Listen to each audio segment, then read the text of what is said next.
Hari ini saya akan menjelaskan tentang bagaimana membuat CV yang proper. Dan saya akan berusaha supaya membantu teman-teman berdasarkan permasalahan yang sudah teman-teman jelaskan tadi. Yo guys, tunggu dulu. Jangan lupa subscribe dan like video ini. Dan yang paling penting, jangan lupa share videonya ya ke teman-teman kalian. Semoga ini bermanfaat untuk kita semua. A story worth sharing. Oke, ini. Oke. Nah, jadi kita ketahui dulu nih, apa sih sebenarnya fungsi CV itu? CV itu untuk apa gitu. Jadi ada dua makna kenapa kita itu perlu membuat CV. Itu yang pertama adalah represent your accomplishment and experience. Nah, jadi maksudnya CV ini akan merepresentasikan apa saja yang sudah kita capai dan pengalaman yang kita miliki. Nah, yang kedua, kita menampilkan image profesional kita dalam CV. Jadi dua ya fungsi CV tadi. Pertama, merepresentasikan pengalaman dan pencapaian kita, dan juga untuk menunjukkan image kita secara profesional. Nah, jadi kita pahami dulu itu, berarti yang profesional. Jadi kalau misalkan ada teman-teman pernah ikut kompetisi, misalnya kompetisi 17-an, nah itu kan hanya senang-senang ya, nah berarti tidak bisa dimasukkan ke CV kayak gitu. Jadi benar-benar konteksnya adalah profesional. Nah, ini nih. Ini saya kasih intro dulu di sini. Teman-teman bisa catat, teman-teman bisa screen capture nggak apa-apa. Nah, jadi ini adalah beberapa format penting yang bisa teman-teman aplikasikan ketika membuat CV. Nah, pertama saya ingin jelaskan bahwa nggak ada satu format CV yang the best. Itu tuh nggak ada. Jadi macam-macam bentuk CV, yang penting itu apa? Konten yang disampaikan. Tadi kan banyak yang bingung nih tentang desainnya seperti apa, terus juga nanti menarik apa enggak warnanya. Nah, itu enggak ada template yang menyatakan yang ini bagus, yang itu enggak. Itu tuh enggak ada yang seperti itu. Enggak ada single format yang menyatakan ini yang terbaik. Enggak ada. Jadi lebih ke kontennya dan bagaimana teman-teman menyusunnya. Nah, yang jelas teman-teman harus benar-benar bisa menunjukkan betapa uniknya teman-teman dan apa yang sudah kalian lakukan ke dalam CV kalian. Jadi itu bisa membedakan kalian dengan orang lain kayak gitu. Nah, jadi pertama dari segi halaman. Nah, halaman itu ya standarnya 2 halaman sampai 5 halaman. Jangan lebih dari 5 halaman. Maksimum itu 5 halaman. Tapi semakin sedikit halaman, semakin baik. Jadi gimana caranya teman-teman itu bisa menyampaikan informasi yang relevan dengan orang yang akan menerima CV ini dengan sesedikit mungkin halaman. Nah, terus pastikan bahwa CV yang kalian buat itu bisa menarik perhatian yang ngecek dalam 30 detik pertama. Terus pastikan singkat, padat, jelas, dan juga relevan.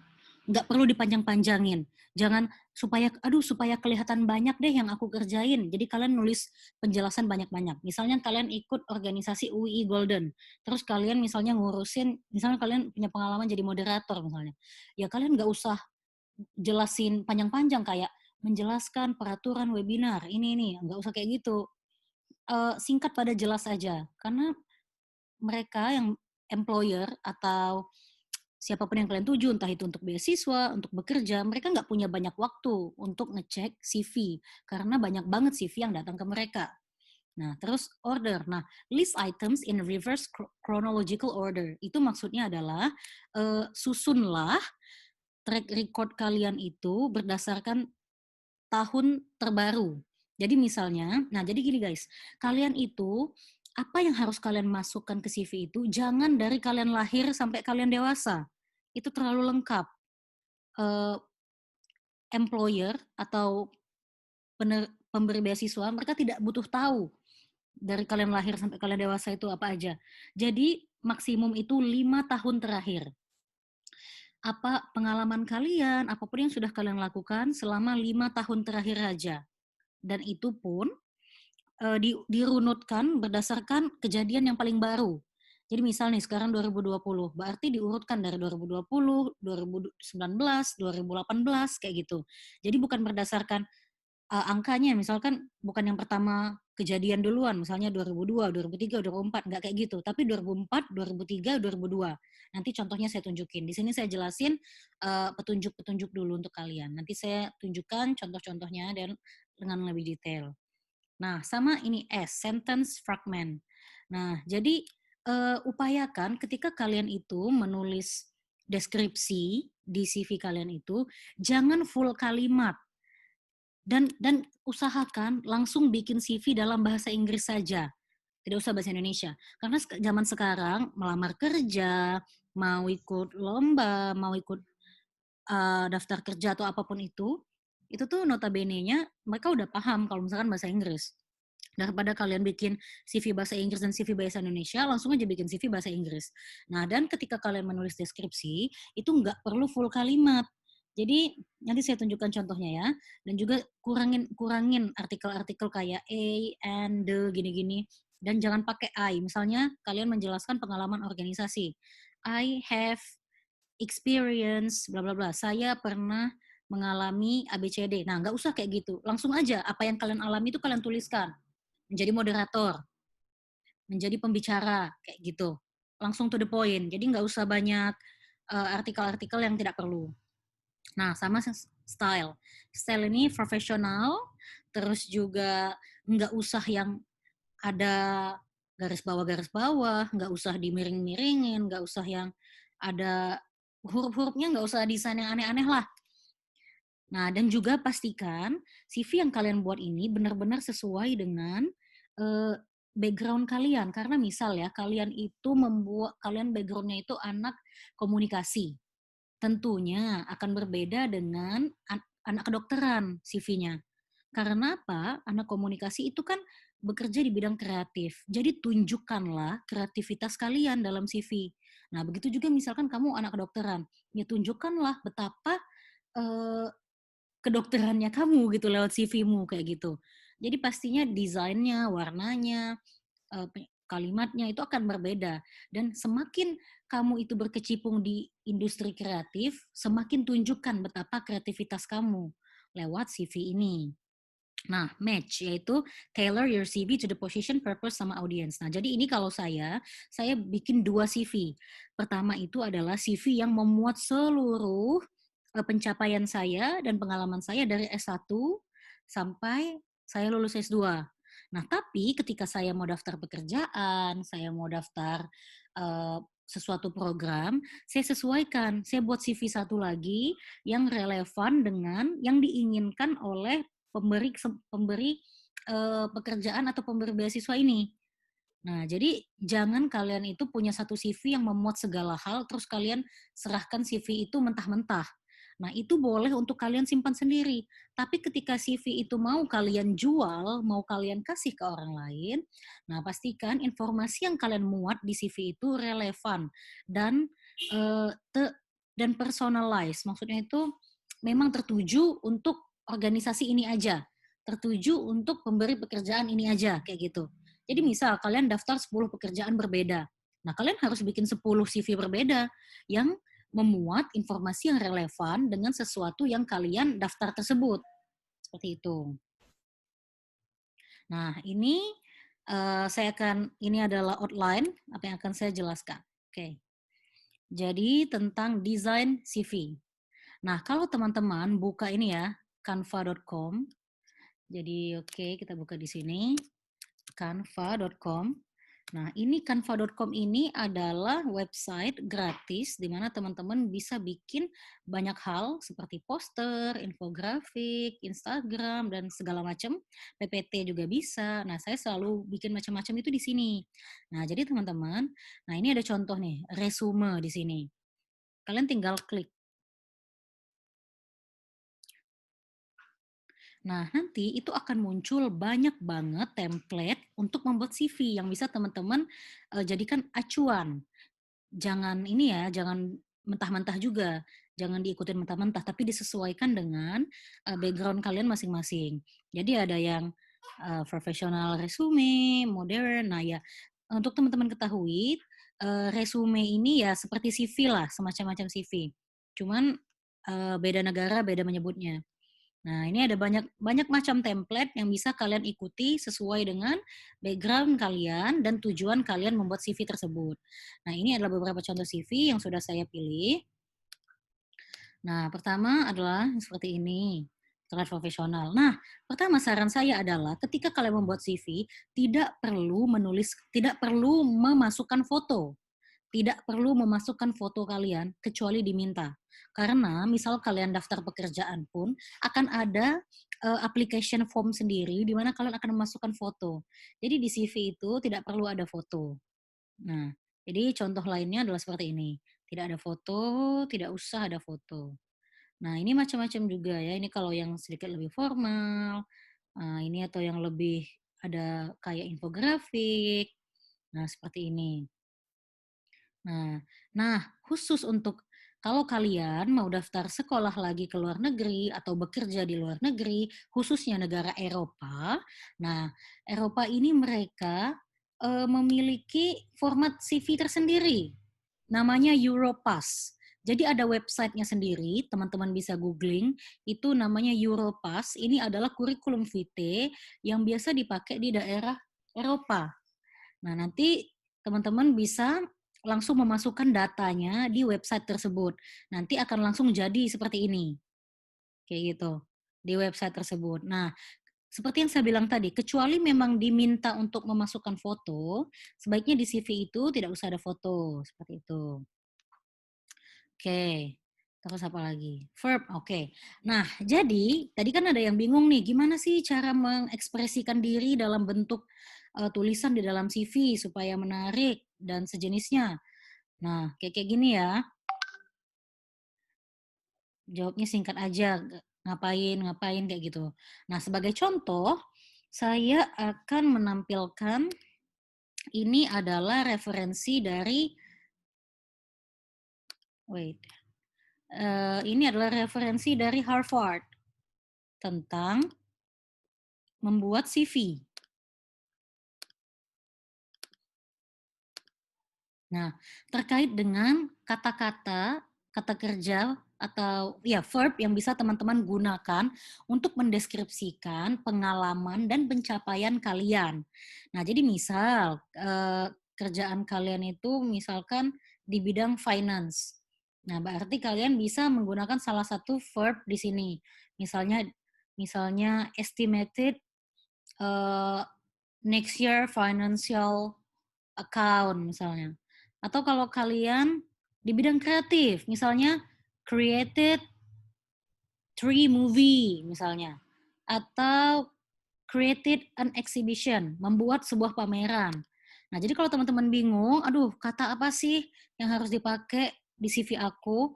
Nah, kalian bisa menggunakan kata-kata ini.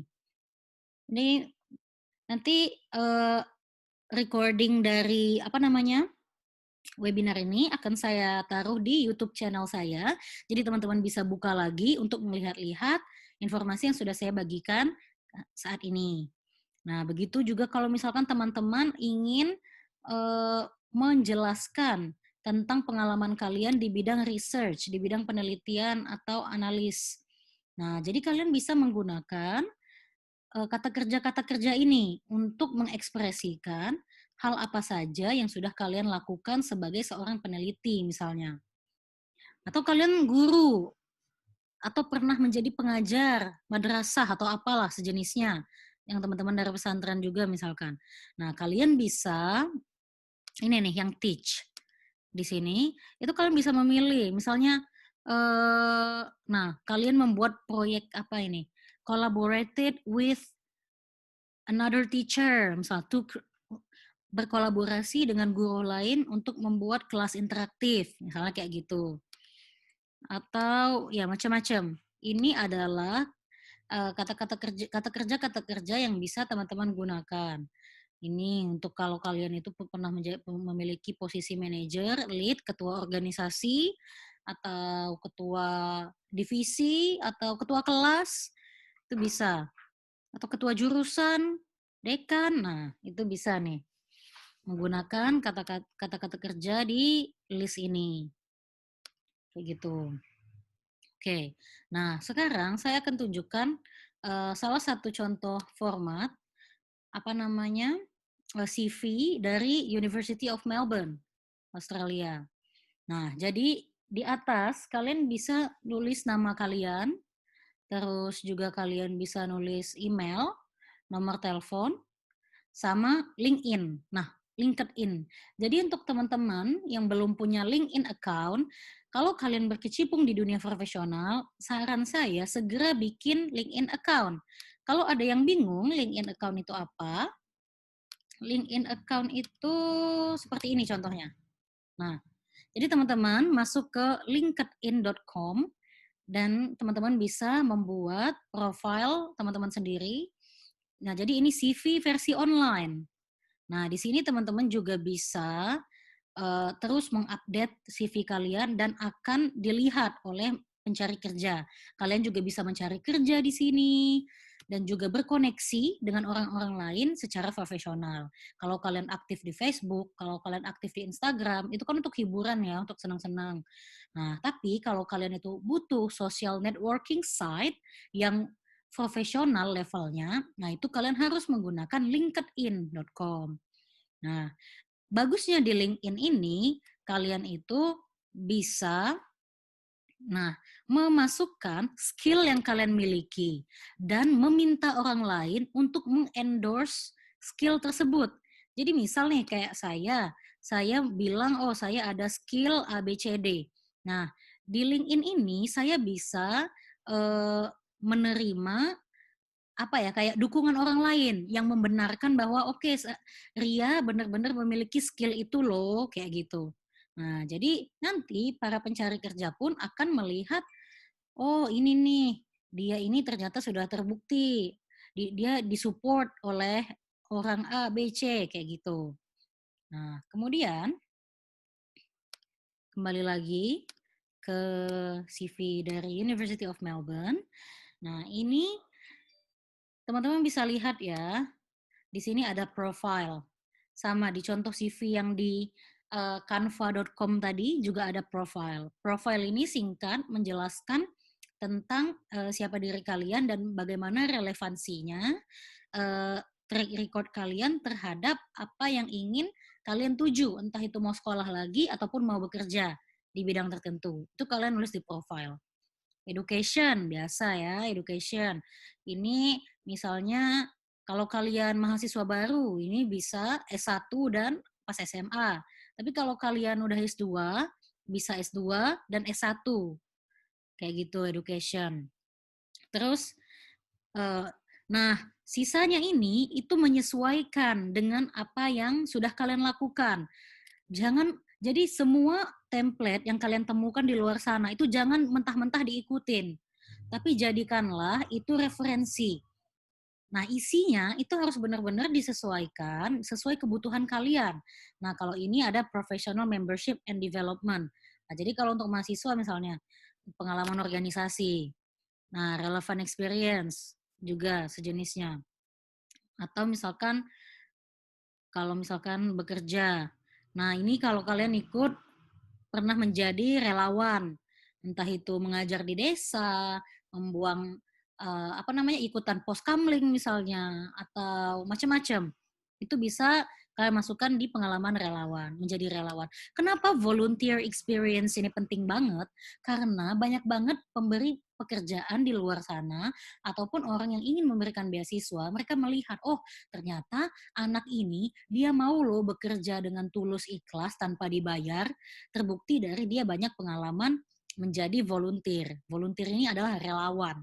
Nah, jadi untuk teman-teman yang tadi bingung apa yang mau ditulis di CV, nah ini kalian carilah banyak banyak kegiatan menjadi relawan di luar sana. Apalagi sekarang zaman COVID ya, mungkin banyak nih mendistribusikan masker misalnya, atau menggalang dana misalnya, ya macam-macam.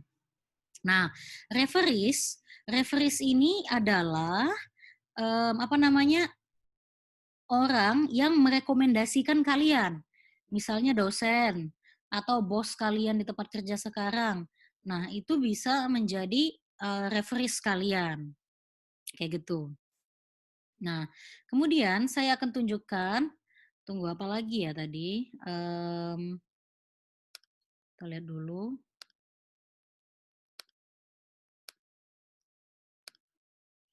Oke, sekarang saya akan menunjukkan contoh dari CV saya yang lagi saya bilang teman-teman nggak perlu mengikuti mentah-mentah, tapi dijadikan referensi tentang bagaimana bagaimana saya memanage semua informasi yang saya miliki sehingga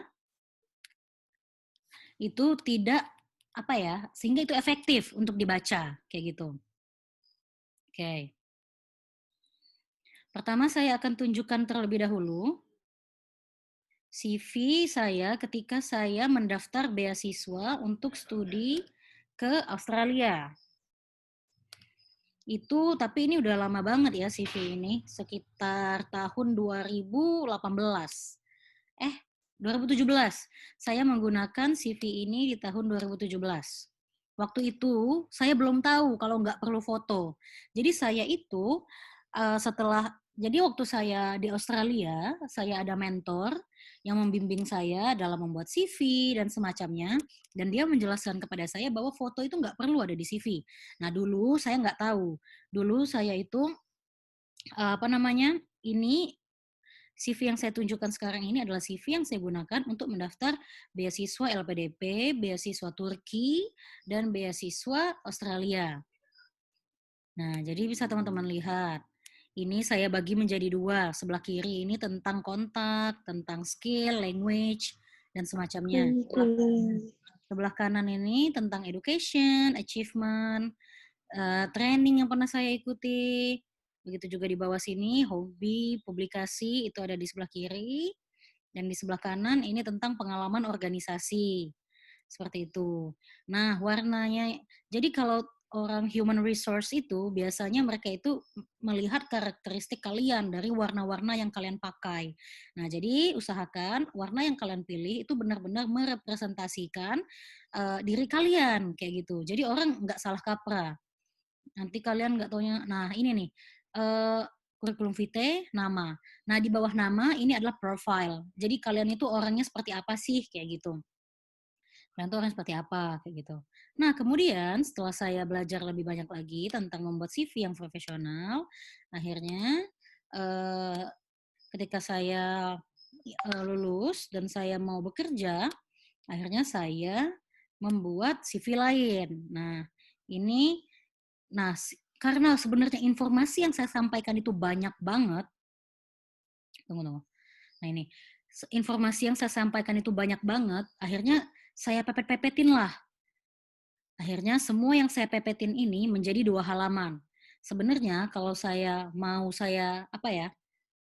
ikutin format yang dari University of Melbourne tadi, itu bisa jadi 5 halaman. Nah ini saya singkat. Saya bikin compact. Nah, tapi kelemahannya adalah CV yang compact seperti ini untuk beberapa orang, apalagi misalkan yang baca ini orang tua, itu tuh bukannya gimana-gimana karena saya punya pengalaman sendiri kemarin waktu saya apply kerja di tempat saya bekerja sekarang, ketika yang ngecek itu adalah direktur saya yang notabene-nya masih muda, dia baik-baik aja, dia fine aja menerima CV yang compact seperti ini. Nah, tapi kemudian ketika CV ini saya berikan kepada staf kampus yang sudah cukup berumur, beliau merasa cukup kesulitan membacanya. Akhirnya dia meminta saya untuk membuat ulang CV saya yang tidak compact seperti ini. Nah, yang perlu saya highlight di sini kepada teman-teman adalah, misal ya, seperti ini. Nama saya Siti Wahdaria, terus ini profile saya, Marketing Communication Specialist, terus dikasih deskripsi. Dikasih deskripsi tentang tadi, kamu itu expertise-nya di bidang apa sih? Apa sih kamu itu kerjaannya fokusnya di mana kayak gitu. Nah, kalian harus jelaskan di profile. Nah, kemudian kontak biasa, jangan lupa LinkedIn.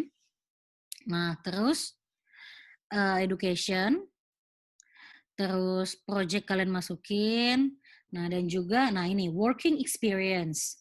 Nah, working experience ini misal kalau teman-teman yang sudah punya pengalaman kerja atau punya pengalaman organisasi, tapi hitungannya itu seperti pengalaman kerja, atau teman-teman punya pengalaman kerja magang, nah itu teman-teman bisa hitung itu sebagai working experience.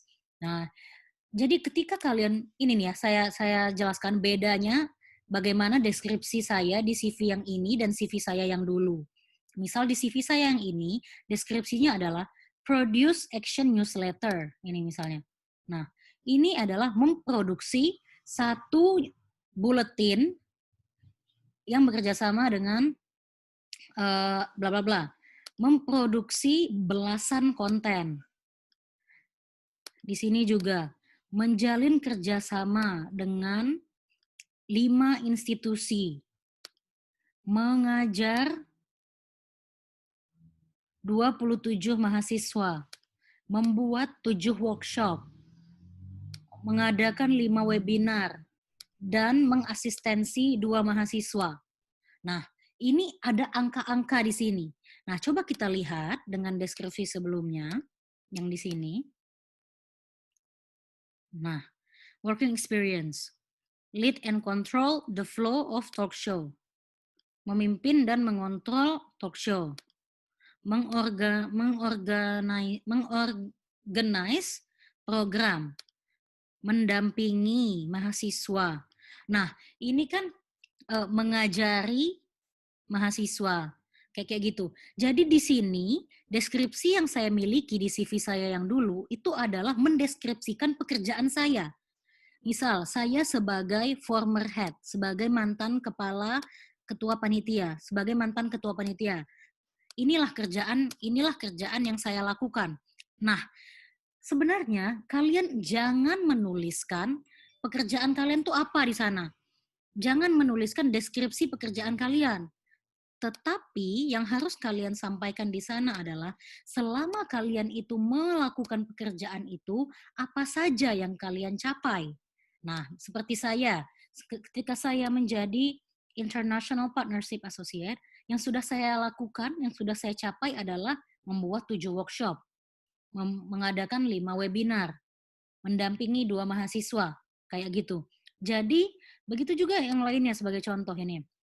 Nah, memproduksi belasan konten, mempublikasikan sebuah jurnal, kayak gitu. Jadi benar-benar yang kalian tulis di deskripsi role kalian itu, deskripsi pekerjaan atau deskripsi posisi yang pernah kalian miliki, itu adalah sesuatu yang kalian capai.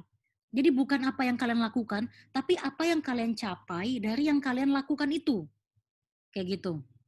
Orang nggak butuh tahu kamu ngapain aja, tapi orang perlu tahu kamu udah menghasilkan apa aja gitu loh. Jadi bukan apa yang kamu kerjakan, tapi apa yang kamu hasilkan dari pekerjaan tersebut. Kayak gitu.